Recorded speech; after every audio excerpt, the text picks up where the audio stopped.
এখন শুনবেন রাত 13টার খবর। খবর পরিচালনা করবে তপন বং বং চৌধুরী। তো পাশের বাড়ির খালার জুতা রাত 3টার সময় চুরি হয়ে যায়।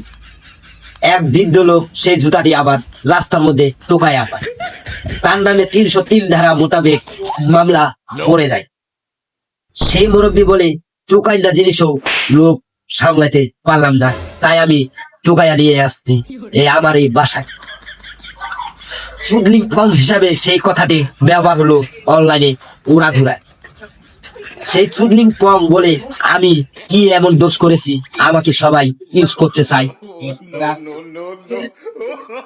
এর জন্য মামলা দিল চুদলিং ফর্ম হিসাবে যারা ব্যবহার করছে তাদেরকে। বাসকে তারা ড্যাং ড্যাং ড্যাং ড্যাং করে খান খাড়া করে রাখে। তো এই বলে আমি খবর শেষ করিলাম চুদলিং ফর্ম বলে।